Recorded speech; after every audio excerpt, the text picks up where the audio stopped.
మనకు ఘనత కలుగును కాక. ఫిలిప్పీలకు రాసిన పత్రిక 4వ అధ్యాయం 1వ వాక్యం మనం చూసుకుంటున్నాం.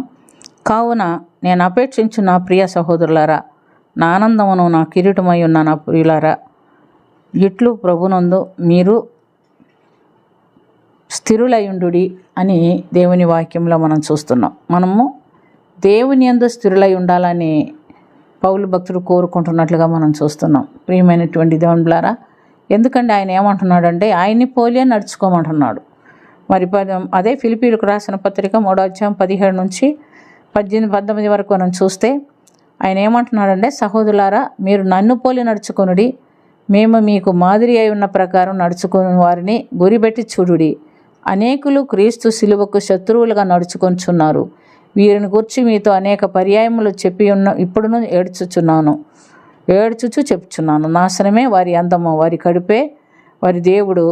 వారు తాము సిగ్గుపడవలసిన సంగతులు యందు అతిశయపడుతున్నారు, భూ సంబంధమైన వాటి అందే మనసు పెట్టుకొంచున్నారు అని చెప్తున్నట్లుగా మనం చూస్తున్నాం. కనుక ప్రియమైనటువంటి దేవునిలారా, మనం ఈ లోకంలో ప్రభు బిడ్డలుగా జీవిస్తున్నాం. ప్రభువుని పోలి నడుచుకోమన్నాడు పౌలు భక్తుడు. ప్రభువుని పోలి నడుచుకున్నాడు కనుక ఆయన కూడా ధైర్యంగా మీరు నన్ను పోలి నడుచుకొనుడి అని చెప్పగలుగుతున్నాడు. ఏ విషయంలో కూడా పౌలు భక్తుడు పట్టబడక మునుపు దేవునికి విరోధిగా ఉన్నాడు, కానీ పట్టుబడిన తర్వాత ఆయన అన్ని విషయాల్లో సిలువకి లోబడి సిలువలో తను అంటగట్టుకొని ఉన్నాను అంటున్నాడు. నేను బ్రతికితే క్రీస్తు నిమిత్తమే, చావైతే లాభం అంటున్నాడు. ఎన్నో విధాలుగా ప్రభు నిమిత్తం ఆయన జీవించాడు కనుక మీరు నన్ను పోలి నడుచుకొనుడి అని చెప్తున్నాడు.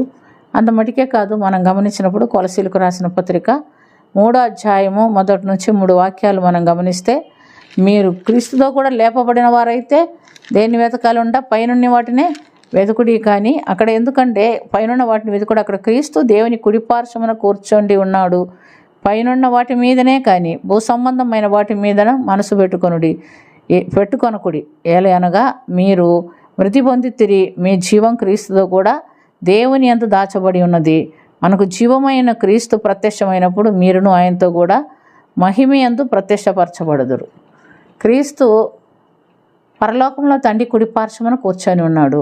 జయించు అని నాతో కూడా నా సింహాసనం అందు కూర్చోండిని ఇస్తానని వాగ్దానము చేసి ఉన్నాడు. కాబట్టి మనం క్రీస్తుతో కూడా లేపబడిన వారమైతే పైనున్న వాటినే, అనగా దేవుని సింహాసనము, మహిమ సింహాసనము, ఆయన సన్నిధి, పరలోక రాజ్యము, వాటి మీదనే మనసు పెట్టుకొని వాటి మీదనే గురి పెట్టుకొని లోకంలో ఎన్ని కష్టాలు వచ్చినా, ఎన్ని శ్రమలు వచ్చినా, బాధలు వచ్చినా, నా లోకము ఇక్కడ స్థిరమైంది కాదు, నా జీవితము నిత్య జీవం నాకు ఉన్నది, అక్కడ ఏడుపు లేదు, దుఃఖం లేదు, కన్నీళ్ళు లేదు, బాధలు లేదు.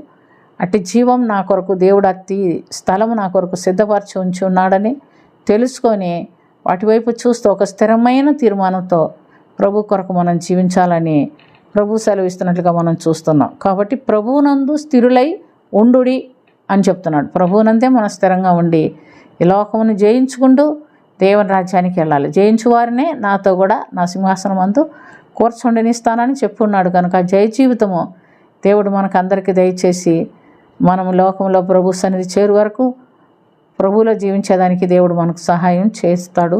చేయనుంటూ సహాయం ప్రార్థన చేసుకుందాం.